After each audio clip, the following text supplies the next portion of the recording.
नमस्कार, मैं हूं मृत्युंजय कुमार झा और हमारा खास शो हॉल मार्किंग का इंतजार, ज्वेलर्स कितने तैयार, इसमें आपका स्वागत है। और आज का शो ना सिर्फ ज्वेलर के लिए बल्कि उन तमाम कंज्यूमर्स के लिए बेहद जरूरी शो है जो ज्वेलरी खरीदते हैं, जो गोल्ड खरीदते हैं। जरूरी क्यों है वो आपको पहले बता दें, क्योंकि अब तक के हिसाब से जो नियम BIS की तरफ से तय किए गए थे कि 1 जून से गोल्ड की हॉलमार्किंग को अनिवार्य करने का फैसला लिया गया था। मतलब ये कि 1 जून से हॉलमार्क ज्वेलरी ही बिकेगी। आप जब ज्वेलरी खरीदने जाएंगे तो आपको हॉलमार्क ज्वेलरी ही मिलेगी। इस बात का ऐलान पहले ही किया गया था कि 1 जून से हॉलमार्किंग को अनिवार्य कर दिया जाएगा। मतलब आपको क्वालिटी के मोर्चे पर कोई दिक्कत नहीं होगी। कई बार ये होता है कि जब आप हॉलमार्क ज्वेलरी नहीं लेते हैं तो आपके मन में शक होता है कि आपको प्योर गोल्ड मिला है कि नहीं मिला है। इन तमाम कंफ्यूजन को, आशंकाओं को दूर करने के लिए सरकार ने यह फैसला किया है कि 1 जून से इसे मैंडेटरी किया जाएगा। लेकिन क्या वाकई 1 जून से हॉलमार्किंग के नियम लागू हो जाएंगे या उसमें बहुत सारी दिक्कतें अभी भी हैं। हालांकि बॉम्बे हाईकोर्ट की नागपुर बेंच की तरफ से ज्वेलर्स को यह राहत दी गई है कि 14 जून तक अगर वो हॉलमार्किंग के नियमों का पालन नहीं भी करेंगे तो उनके ऊपर कोई कार्रवाई ना हो। लेकिन आगे क्या होगा, मतलब कुल मिलाकर कि हॉलमार्किंग के नियम पूरे देश में कब से पूरी तरह से अनिवार्य हो जाएंगे और उसके बीच में क्या क्या दिक्कतें हैं, क्या क्या अड़चने हैं, इसी पर हम बात करेंगे। और हमारे साथ इस पर बातचीत करने के लिए 3 खास मेहमान जुड़े हैं। हमारे साथ हैं उदय शिंदे, प्रेसिडेंट हैं Indian association of hallmarking centre के।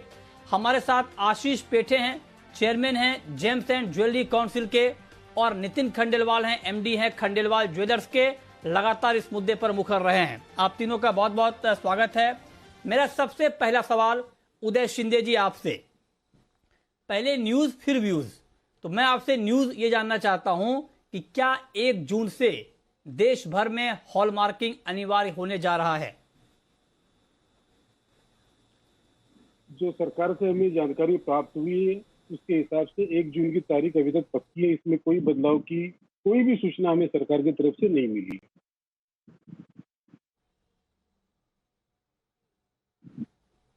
अच्छा, आप कह रहे हैं कि 1 जून की तारीख पक्की है, उसमें किसी भी तरह के बदलाव की सूचना आप लोगों को अब तक नहीं मिली है। तो क्या शिंदे साहब, क्या 1 जून से पूरे देश में एक साथ इसे इंप्लीमेंट कर दिया जाएगा या फेज मैनर में, फेज वाइज?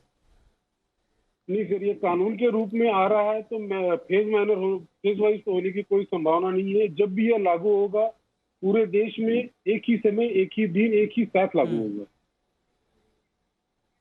इसमें आगे पीछे होने की कोई संभावना नहीं है। अच्छा, तो मतलब उदय शिंदे जी, तो आप कह रहे हैं कि आगे पीछे होने की कोई संभावना नहीं है, पूरे देश में एक साथ इसे लागू किया जाएगा।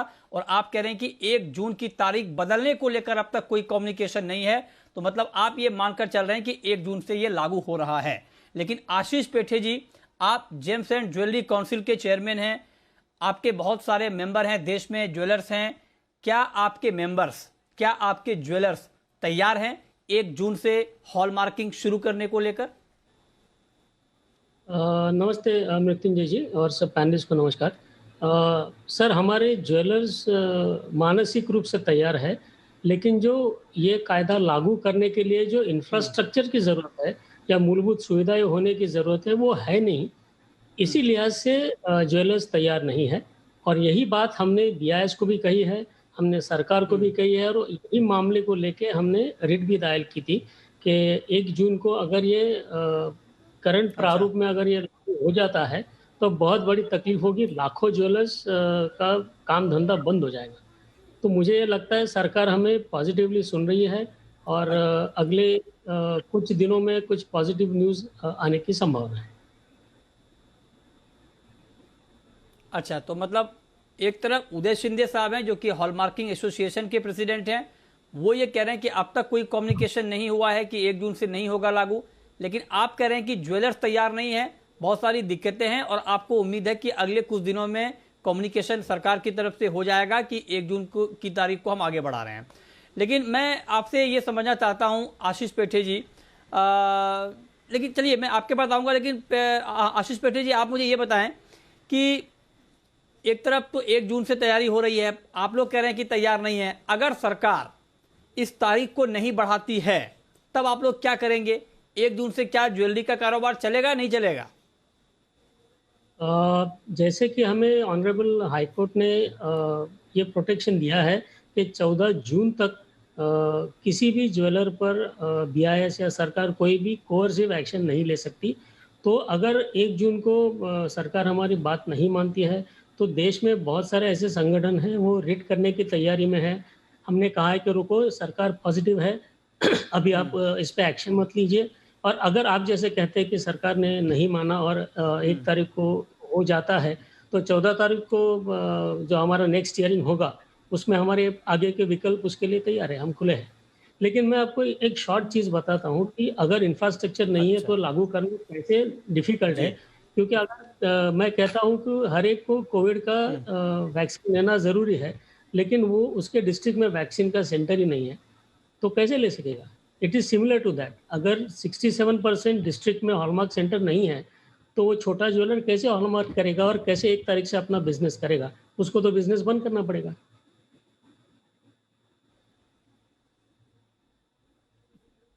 ओके, तो मतलब आप ये कह रहे हैं कि इंफ्रास्ट्रक्चर के मोर्चे पर दिक्कत है, लिहाजा आप लोगों की तरफ से विरोध जारी रहेगा। अगर सरकार पीछे नहीं हटेगी तो आप लोग कह रहे हैं कि अलग अलग स्तर पर यह प्रयास किया जाएगा कि सरकार इस फैसले को वापस ले अभी और तारीख को आगे बढ़ाए। चलिए, ये बात, 2 चीजें क्लियर हुई है। एक तरफ शिंदे साहब कह रहे हैं कि अभी तक कोई कम्युनिकेशन नहीं हुआ है। आशीष पेठे जी को उम्मीद है कि अगले कुछ दिनों में सरकार तारीख बढ़ाने का ऐलान कर सकती है। अब सवाल यह है कि दिक्कत कहां पर है? क्यों ज्वेलर्स की तरफ से यह बात कही जा रही है कि अभी तैयारी नहीं है, इंफ्रास्ट्रक्चर नहीं है, और सिर्फ ये कहना काफी है क्या? मतलब हमारी ये कोशिश है ये जानने की कि ज्वेलर को दिक्कत कहां पर है, और उन दिक्कतों को ठीक से बताने के लिए, समझाने के लिए हमारे साथ नितिन खंडेलवाल हैं, खंडेलवाल ज्वेलर्स के। नितिन जी, बहुत बहुत स्वागत है आपका। बताएं सर, मैं बहुत डिटेल में ये जानना चाह रहा हूं कि आप लोगों की परेशानी क्या है, ज्वेलर्स की परेशानी हॉल मार्किंग शुरू करने में क्या क्या है? सर, बहुत सारी परेशानी है। सबसे पहली बात तो जैसा जीएसटी के अंदर 10 करोड़ 20 लाख के नीचे के लोगों को छूट दी है, और एक्साइज के समय 10 करोड़ के नीचे दिया था। गवर्नमेंट ने ऑडिट करते समय भी 50 लाख की लिमिट रखी, और 50 सीसी के नीचे के 2 व्हीलर को भी हॉल मार्किंग लाइसेंस की जरूरत नहीं है 50 सीसी के 2 व्हीलर को। तो छोटे और मध्यम ज्वेलर्स जो है उन लोगों को अभी इसमें से छूट दी जाए, क्योंकि उनके पास उतना infrastructure, travel, transportation, record keeping, ये सारे इंस्ट्रूमेंट उनके पास में अवेलेबल नहीं है। इसलिए एक हमारी सरकार से गुजारिश है कि इसको फेज मैनर के अंदर इंप्लीमेंट किया जाए, न कि एक साथ में पूरे इंडिया के अंदर छोटे से बड़े सब लोगों को इसमें इंक्लूड किया जाए। दूसरी, इसके अंदर जो सबसे बड़ी एक जो दिक्कत दिख रही है, साउथ इंडिया के कुछ न्यूज़पेपर के अंदर गवर्नमेंट ने एडवर्टाइजमेंट दिया है कि वो यूआईडी का प्लेटफॉर्म रेडी कर रहे हैं और पूरा डिजिटलाइजेशन करने जा रहे हैं। आज भी हिंदुस्तान में 80% जो छोटे और मध्यम ज्वेलर्स है उनके पास में कंप्यूटर, सॉफ्टवेयर, स्मार्टफोन, ये सब फैसिलिटी है नहीं। और ये एक प्रकार से लाइसेंस राज इसके अंदर आने की आशंका है। जो लाइसेंस राज आने से ये मध्यम और छोटे वर्ग के जो ज्वेलर्स है ये इसके अंदर बुरी तरह से पिस जाएंगे। और सबसे बड़ी अगर कोई दिक्कत है सर मृत्युंजय जी, तो आज तक अभी जब से वाजपेयी जी के गवर्नमेंट के बाद एक रूल पास हुआ था कि किसी भी तरीके से किसी भी बिजनेस का स्टॉक जो है सीज नहीं होगा। इसके अंदर प्रावधान है कि आपको अरेस्ट किया जाएगा, आपका स्टॉक सीज किया जाएगा। अगर किसी के गलती नहीं है, हॉल मार्किंग के सेंटर से गलती है, गवर्नमेंट की तरफ से गलती है, उसके बाद में भी एक छोटे और मध्यम रिटेलर्स को स्टॉक सीज किया जाएगा, जिससे बैंक का इंटरेस्ट नहीं दे सकेगा, बेरोजगार हो जाएगा, बैंक में जो स्टॉक उसका मॉर्गेज रखा है वहां उसको डिफिकल्टी आ जाएंगी। तो ये सारी चीजों के लिए हमने गवर्नमेंट को सजेस्ट किया है कि एक हाई लेवल कमिटी बनाया जाए, और उस कमिटी के अंदर सबसे ज्यादा ध्यान रखा जाए जो छोटे और मध्यम ज्वेलर्स है, ना कि बड़े बड़े चेन स्टोर के अंदर इसको लिया जाए, क्योंकि वो लोग तो सभी, हम सब जने इसको पूरी तरह से ले सकते हैं, लेकिन ये छोटे और मध्यम वर्ग के ज्वेलर्स इसको इंप्लीमेंट नहीं कर सकेंगे। इसके लिए हमारी सरकार से और भी बहुत सारी चीजें इसके अंदर है। जैसा कि इंफ्रास्ट्रक्चर आशीष जी ने बताया आपको, इसके अंदर अभी क्लैरिटी काफी चीजों की नहीं है। जैसा मैंने बताया, ट्रैवल, ट्रांसपोर्टेशन, सभी का खुलासा चाहिए इसमें। हाँ। अच्छा, तो उदय शिंदे जी, जो बात अभी नितिन खंडेलवाल कह रहे हैं, जो आशीष पेठे जी कह रहे थे, मैं आऊंगा खंडेलवाल जी आपके पास, जो बात ये लोग कह रहे हैं कि बहुत सारी दिक्कतें हैं, जो नियम कानून तय किए गए हैं हॉल मार्किंग के, उसमें बहुत सारी खामियां हैं। क्या आप एग्री करते हैं कि हाँ, बहुत सारी दिक्कतें हैं और इसे ग्राउंड पर इंप्लीमेंट करने में ज्वेलर्स को दिक्कत आएगी, लिहाजा सरकार को इसमें बदलाव करना चाहिए? शिंदे जी? ऐसा देखिए, कोई भी नया कानून आता है तो उसमें कुछ खामियां रहने की संभावना रहती है, जिसको कि इम्प्लीमेंट होने के बाद ही, जब तक हम लोग इसको यूज में नहीं लाएंगे या उसका प्रयोग नहीं करेंगे, तब तक ये वो सही खामी है या गलत है ये तो पता ही नहीं चलेगा। और ये हॉलमार्किंग का कानून पास होके अच्छा। ये 2016 में पास हुआ है, फिर उसमें 2018 में अमेंडमेंट हुआ है, और आज हम फिर 2021 में उसमें सुधार की बात करते हैं। तो ये मुझे कुछ सही नहीं लगती है। ये पिछले 2-3 साल चले गए, इसमें इस चीज के लिए प्रयास होना चाहिए था।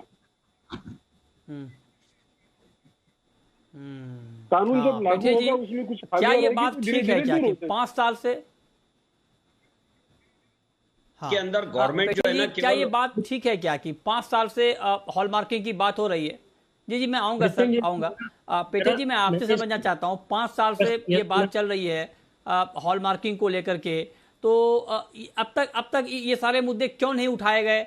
और जो उदय शिंदे कह रहे हैं कि एक बार नियम लागू तो हो जाएं, उसके बाद उसमें जो भी खामियां सामने आएंगी उसको दुरुस्त किया जाएगा, इसमें कहां पर दिक्कत हो रही है आप लोगों को? सर, इसमें मैं 2 चीज़ें कहना चाहूँगा। इसमें आपका फर्स्ट पॉइंट ये था कि 5 साल से क्यों नहीं इस पे मूवमेंट हुआ। तो मैं ये कहना चाहता हूँ कि पिछले 2-3 सालों से, जब से मैं इन्वॉल्व हुआ हूँ, उसके पहले से हमारे पास 400-500 ईमेल्स और कम्युनिकेशन है सरकार के साथ और बीआईएस के साथ, जिसमें हमने हमारी तकलीफें उनको अच्छा। बताई है। लेटेस्ट इवन 6 अप्रैल को हमने हमारा लास्ट ओके। 57-58 पेज का रिप्रेजेंटेशन दिया है, उसमें हमने रिक्वेस्ट किया है, और हमने सिर्फ उनको प्रॉब्लम नहीं बताया, हर एक प्रॉब्लम के सामने उसका क्या पॉसिबल सॉल्यूशन हो सकता है वो हमने बताया है। तो ऐसी बात नहीं है कि हम वो प्रयास नहीं कर रहे हैं, हम सॉल्यूशन के साथ हम हमारी जो तकलीफ है हम सब बता रहे हैं। ये पहला क्वेश्चन था। और दूसरा क्वेश्चन आपका ये था कि कोई भी ओके। कानून जब शुरू हो जाता है तो शुरुआत में तकलीफें आती है, लेकिन बाद में सब धीरे-धीरे सब एडजस्ट या सेटल हो जाता है।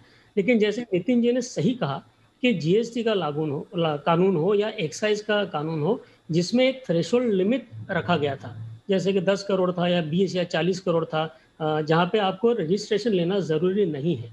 लेकिन ये मैंडेटरी हॉलमार्किंग ये एकमेव ऐसा कानून है कि जिसमें अगर आपको साल में 1 पीस भी बेचना है 2 ग्राम के ऊपर, तो आपको ये लाइसेंस लागू होता है, और आपको ये लाइसेंस नहीं कहते, वो रजिस्ट्रेशन कहते हैं, आपको रजिस्ट्रेशन लेना ही पड़ेगा। तो इसमें जीएसटी या एक्साइज जैसा नहीं है, इसमें हर एक छोटे से छोटा जो 10 साल में 1 पीस बेचता है, उसको भी इसको रजिस्ट्रेशन करके इसका नियम लागू हो जाता है। तो इसमें जो पहले के बाकी के कानूनों को जो एग्जाम्पल दिया जा रहा है और हॉलमार्किंग मैंडेट है, इसमें बहुत सारी डिफरेंस है, हाँ। और इम्प्लीमेंटेशन में लाखों लोग इसमें बेघर हो सकते हैं। अच्छा, तो आप कह रहे हैं कि अगर इस फॉर्म में ये इम्प्लीमेंट होता है तो लाखों लोग बेघर हो जाएंगे। लेकिन नितिन जी, मैं एक सवाल आपसे ये पूछना चाहता हूं कि ये ठीक है, ये जो सारी दिक्कतें आप लोग बता रहे हैं वो दिक्कतें होंगी, मैं मानता हूं अपनी जगह वो दिक्कतें होंगी, लेकिन क्या कंज्यूमर को ये हक नहीं है कि जो सामान खरीद रहे हैं वो सामान उनको प्योर मिले? अगर मैं गोल्ड खरीदने जा रहा हूं तो उस गोल्ड की क्वालिटी को लेकर कोई शंका ना हो, मुझे प्योर गोल्ड मिले, हॉलमार्क गोल्ड मिले। क्या ये एक कस्टमर का अधिकार नहीं है क्या? और अभी भी आप देखिए, जब अभी रामविलास पासवान नहीं रहे, उन्होंने खुद ये बात कही थी कि 12-12 कैरेट की ज्वेलरी बेची जाती है, लोग ठगे जाते हैं। तो क्यों नहीं एक ट्रांसपेरेंसी आनी चाहिए, और इसका विरोध क्यों हो रहा है? देखिए, ब्लैक शिफ्ट सब जगह पे होती है, चाहे पॉलिटिक्स हो या बाबा हो या गुरु हो। कुछ बाबा जेल के अंदर, इसका मतलब सारे बाबा खराब नहीं हो सकते हैं, ज्वेलरी हो या कोई भी लाइन हो। लेकिन इसके अंदर जो सबसे बड़ा मृत्युंजय जी, मैं आज की लेटेस्ट बात आपको बताता हूं। आज ये हॉलमार्किंग के सेंटर की तरफ से हमारे को फोन आया बीआईएस की तरफ से कि आपको पोर्टल पे री रजिस्ट्रेशन करना है और पूरा डिटेल केवाईसी टाइप पूरा उनके पोर्टल पर रजिस्ट्रेशन करना है। जब मैंने उनसे डिटेल में जानना चाहा तो उन्होंने बताया कि आप इसके बाद आपको जो भी आप हॉलमार्किंग करेंगे, आपको आपका पूरा अपलोड करना पड़ेगा कि आपने क्या क्या ज्वेलरी हॉलमार्क कराई है। अब ये जो नया जो चालू हो गया, अपलोड करो अनलोड करो, इसमें करने से पूरा piece to piece stock maintain करना पड़ेगा, जो ज्वेलरी में इम्पॉसिबल है, क्योंकि हम सारी ज्वेलरी कट पीस करते हैं। तो ये जो नया इन्होंने दिया उसका रंग दिखाना शुरू कर दिया, जो डिजिटलाइजेशन। और इसके अंदर सबसे ज्यादा डिले जो हो रहा है, ये हॉलमार्किंग एसोसिएशन की जो पुरानी बॉडी थी, उन्होंने जो एक 2018 में गवर्नमेंट को लेटर लिखा था, जिसकी वजह से ये डिले हो रहा है। उस लेटर में इन्होंने लिखा था गवर्नमेंट को कि केवल 3 कैरेटेज होना चाहिए। अच्छा। तो इन्होंने गलत सर्वे किया था सर। मैं बार बार कहता हूं कि ये सर्वे गलत है और ये खरे मापदंडों पे नहीं है। और मैंने एग्जांपल भी दिया था सर कि ये सर्वे ऐसा है कि पंजाब जाके उन्होंने पूछा कि ब्यूटी पार्लर में कितने लोग दाढ़ी कटिंग करेंगे, तो सर आंसर ना आने वाला है, क्योंकि वहां की संस्कृति वालों नहीं करती है। तो ये गलत सर्वे है जिसकी वजह से लेट हो रहा है। और इन्होंने गवर्नमेंट को सजेस्ट किया कि ट्रेसेबिलिटी आना चाहिए, और वो ट्रेसेबिलिटी के अंदर जेआईडी आना चाहिए, ज्वेलरी आइडेंटिफिकेशन कार्ड आना चाहिए। सर ज्वेलरी आइडेंटिफिकेशन कार्ड के लिए हिंदुस्तान को 25 साल और लगेंगे कम से कम, जो यूएस और अमेरिका सरी के देश में भी नहीं है, वो ये हिंदुस्तान में लाना चाहते। तो ये हॉलमार्किंग एसोसिएशन अगर थोड़ा सा प्रैक्टिकल समझे और ये अगर उसको प्रैक्टिकल समझ के इंप्लीमेंट करे तो ये बहुत जल्दी आ सकता है। और आपने जो क्वेश्चन पूछा है कि कस्टमर को मिलना चाहिए कि नहीं, 100% शुद्धता मिलना चाहिए। हमको टॉलरेंस में जरा भी कॉम्प्रोमाइज करने की जरूरत नहीं है। और मैं आपको एक चीज बताना चाहता हूँ मृत्युंजय जी, पिछले 4 साल में 200 के हॉलमार्किंग सेंटर्स के लाइसेंस कैंसिल किए गए, क्योंकि उन्होंने फ्रॉड की है, स्टैंपिंग की है, बराबर काम नहीं किए। लेकिन ये ज्वेलरी तो मार्केट में आ गई है। अब ये ज्वेलरी मार्केट में आ गई है, अगर है और उससे ज्वेलर्स का लाइसेंस जाता है जिसपे उसका फॉल्ट है, तो उसका सर्च आएगा, उसके लिए कौन जवाबदार है?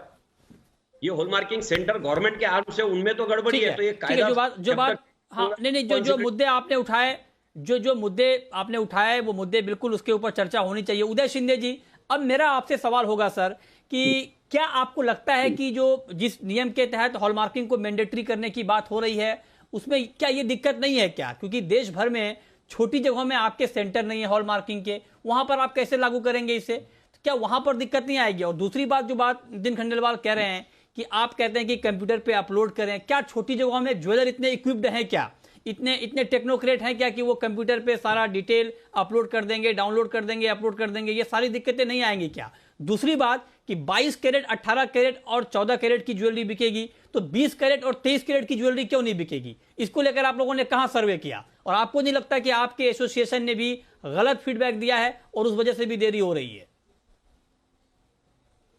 ऐसा मृत्युंजय जी कि जहां तक ये 3 कैरेट का सवाल है, तो कोई भी नियम लागू होता है या कोई भी कैरेट, क्या कितने कैरेट को हॉलमार्क करना है, इसका निर्णय सर्वथा बीआईएस खुद लेती है, हमारे कहने से नहीं लेती है।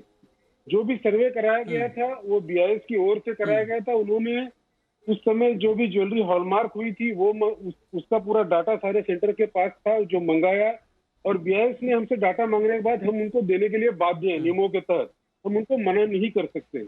उसका एनालाइज उन्होंने खुद किया और वियना कन्वेंशन की कुछ शर्तों को पूरा करने के लिए, और जो डेटा हमारे पास, जो हमने पहले भी बीआईएस को मंथली देते थे, वही डेटा हमने दिया हमारे पास। उन्होंने हमसे पूछा था भाई आपके पास हॉलमार्किंग किस कैरेट में कितनी कौन सी ज्वेलरी होती है, तो हम लोगों ने बता दिया उसको। गवर्नमेंट ने एनालाइज किया तो उन्होंने पाया कि ये 3 कैरेट में सबसे ज्यादा हॉलमार्क हो रही है।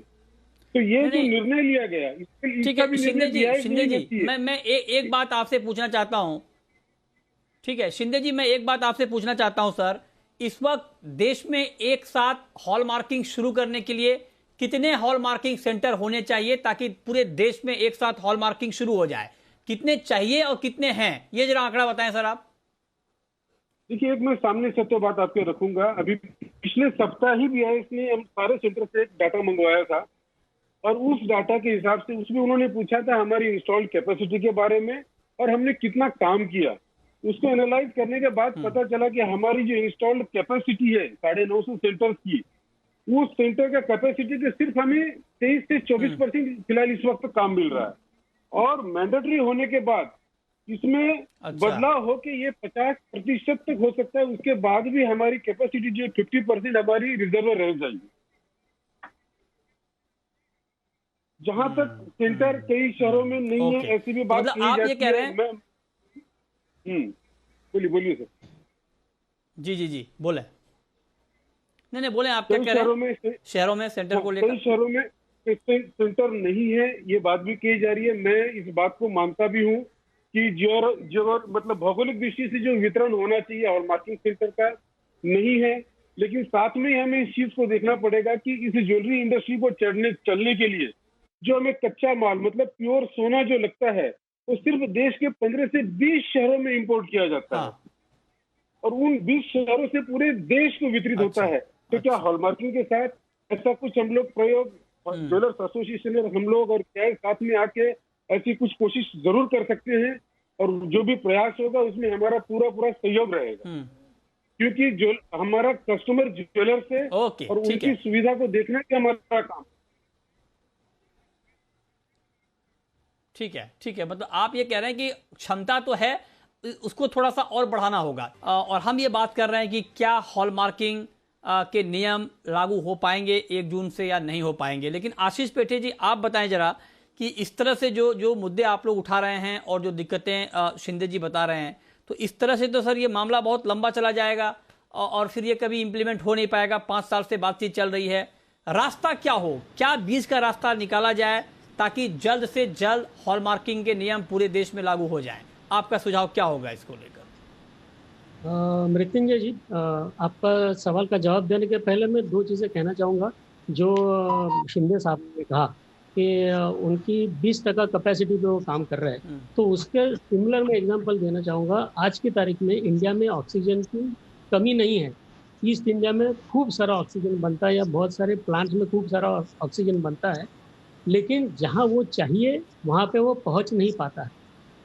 ये वही सिचुएशन है कि जो यूके में जो हॉलमार्किंग लॉ बना है, वो मैन्युफैक्चरिंग लेवल पे हॉलमार्किंग वहाँ पे होता है, तो वहाँ पे कम हॉलमार्किंग सेंटर्स में काम हो जाता है। और इंडिया में भी जो हॉलमार्किंग सेंटर्स का कॉन्सेंट्रेशन है, वो मैन्युफैक्चरिंग सेंटर्स वहाँ पे वहाँ ज़्यादा है। लेकिन अनफॉर्चुनेटली जो हॉलमार्किंग का कायदा बना है, that is at the point of sale. Retailer के बेस पे हॉलमार्किंग कायदा बना है, और जब हॉलमार्किंग सेंटर सब बने हैं वो मैन्युफैक्चरिंग सेंटर्स पे बने हैं। ये जो दो तरफा डिफरेंस है, उससे आज ये तकलीफ आ रही है। तो हमने जो हमारा जो रिप्रेजेंटेशन दिया है, उसमें हमने यही कहा है कि हम वेलकम करते हैं हॉलमार्किंग को, क्योंकि 20 सालों से जब से हॉलमार्किंग आया है, इंडस्ट्री का फायदा ही हुआ है और कस्टमर का फायदा हुआ है। तो हम चाहते हैं कि हॉलमार्किंग जल्द से जल्द आए, और हमने 2-3 चीज़ों का उनको सुझाव दिया है। जैसे नितिन भाई ने कहा कि पहले मेट्रो में इम्प्लीमेंट कीजिए, उसके बाद मिनी मेट्रो जाइए, फिर स्टेट के सेंटर जो कैपिटल्स है वहाँ पे जाइए, और धीरे धीरे नीचे जाइए, क्योंकि जब तक वहाँ पे रजिस्ट्रेशन नहीं बढ़ेंगी, वहाँ हॉलमार्किंग सेंटर भी नहीं बन सकती। जो उदय शिंदे साहब कह रहे हैं वो भी सही है। वो जब तक अगर ये फेज वाइज होता है तो एक ऑप्शन ये है। दूसरा ऑप्शन है कि only at the point of sale अगर आप हॉलमार्किंग मैंडेटरी करने की सोचते हैं, तो भी कुछ महीने में सब ज्वेलर्स उसके लिए तैयार हो सकते हैं। लेकिन आज की तारीख में विदाउट इंफ्रास्ट्रक्चर और कोविड की सिचुएशन में तो इंटर डिस्ट्रिक्ट ट्रैवल करना नामुमकिन है किसी को। तो ये सब देखते हुए 1 तारीख को करना, ये तो मान लीजिए एक्स्ट्रा ऑर्डिनरी सिचुएशन है कोविड की वजह से। हाँ, मतलब ये ठीक है, ये तो मान लीजिए कोविड का मामला आया, वो ये तो अलग मुद्दा हो सकता है। लेकिन नितिन जी, इंफ्रास्ट्रक्चर की दलील आप लोग बहुत दे रहे हैं। ये किसका काम है? मतलब इंफ्रा डेवलप करना क्या सरकार का ही पूरा काम है क्या? कि मतलब आपको पूरी तरह से तैयार कर दे हॉलमार्किंग के लिए? आप लोग अपनी तरफ से क्या इनिशिएटिव लेकर इंफ्रा, मतलब मैं ये जानना चाहता हूँ आपसे, जो इंफ्रा के मोर्चे पर दिक्कतें आप लोग बता रहे हैं, ये कौन सॉल्व करेगा सर? ये कैसे, क्या आप लोग खुद अपने लेवल पे नहीं कर सकते इसको, या हॉलमार्किंग एसोसिएशन की तरफ से कुछ हेल्प नहीं हो सकता है क्या? सब कुछ सरकार के ऊपर छोड़ देना या सरकार से ही मांगना, ये ठीक है क्या? मृत्युंजय जी, बहुत अच्छा क्वेश्चन आपने पूछा। सबसे पहले तो आपके जानकारी में देना चाहूंगा कि ज्वेलर्स हॉलमार्किंग सेंटर खोल ही नहीं सकता कायदे से, और इस कायदे से इनके 25 से 40% जो हॉलमार्किंग सेंटर्स के ओनर है वो इलीगल है, क्योंकि वो ज्वेलरी का बिजनेस भी कर रहे हैं और हॉलमार्किंग सेंटर भी चला रहे हैं, जो कायदे से अलाउड नहीं है। तो मैं अगर चाहूंगा भी तो मैं हॉलमार्किंग सेंटर खोल नहीं सकता हूं, इसलिए इसके अंदर एक बड़ी दिक्कत है। दूसरी है इसकी अफोर्डेबिलिटी, जो शिंदे जी ने कहा है। अब छोटे शहरों में इसकी अफोर्डेबिलिटी कम है, तो गवर्नमेंट को आके इसकी सब्सिडी बढ़ानी पड़ेगी और वहां पे सेटअप करने पड़ेंगे, और सेटअप करके उसको धीरे धीरे सब्सिडाइज करना पड़ेगा। छोटे सेंटर में अगर सब्सिडी नहीं बढ़ाएंगी गवर्नमेंट, तो ये इनसिक्योरिटी आएंगी। जब गवर्नमेंट 10% इसके ऊपर प्रीमियम ले रही है, कमीशन ले रही है, तो उस पैसे से गवर्नमेंट जब अच्छा माल बेचने का पैसा क्यों ले रही है? गवर्नमेंट ने वो पैसा हॉलमार्किंग सेंटर सेटअप करने के अंदर खर्चा करना चाहिए, जैसा कि इनकम जीएसटी में होता है। ठीक है सर, हमारे पास आता है। सर टाइम कम है। नितिन जी, आपने बहुत महत्वपूर्ण सुझाव दिए हैं, वक्त की कमी है। आखिरी सवाल उदय शिंदे जी आपसे, कि जो बात आशीष पेठे जी ने कही कि फेज मैनर में ये क्यों नहीं इंप्लीमेंट हो सकता है, इसमें क्या आपत्ति है? क्यों पूरे देश में एक साथ आप लोग चाहते हैं कि इंप्लीमेंट हो जाए और ये ठीक तरीके से लागू ना हो पाए? अगर इसको फेज मैनर में करने का सुझाव दिया जा रहा है तो इसको मानने में क्या हर्ज है? मैं आपसे ये पूछना चाहता हूं। शिंदे जी। हम लोगों ने शुरुआत में जो प्रस्ताव दिया था BIS को या सरकार को, ये फेज मैनर का ही प्रस्ताव दिया था कि सबसे पहले मेट्रो सिटीज में, उसके बाद स्टेट कैपिटल, फिर डिस्ट्रिक्ट, इस तरीके से जाने के लिए। लेकिन जैसा कि ये कंपल्सरी हॉलमार्किंग एक कानून के तहत आने के कारण सरकार का कहना है कि हम लोग इसे, ये हमारा कोई विरोध नहीं है, ऐसा यदि होगा फेज मैनर में होगा तो हम इसका स्वागत ही करेंगे, क्योंकि हमारे ज्वेलर्स भाइयों को सुविधा देके हमें कोई मतलब फायदा नहीं है, उनको सुविधा भी तो हमारा फायदा है। लेकिन ये सरकार कहती है कि इस तरीके से हम लोग नहीं कर सकते, कानून को एक साथ हमें लागू करना ही पड़ेगा। ठीक है, चलिए, तो आप कह रहे हैं कि आप लोगों को आपत्ति नहीं है, सरकार कह रही है कि चूंकि ये कानून के तहत आएगा तो पूरे देश में एक साथ लागू करना पड़ेगा। बहुत शुक्रिया उदय शिंदे जी आपका, आशीष पेठे जी आपका, और नितिन खंडेलवाल जी आपका हमारे साथ इस खास चर्चा में जुड़ने के लिए। अलग अलग तरह की दिक्कतें बताई जा रही हैं, अब देखना होगा कि क्या सरकार 1 जून की तारीख को आगे बढ़ाती है या 1 जून से ही पूरे देश में इसे लागू करने के फैसले पर अड़ी रहती है। इसी पर हम आगे भी आपको अपडेट देंगे, लेकिन फिलहाल इस खास शो में इतना ही। आप सबका बहुत बहुत धन्यवाद। नमस्कार।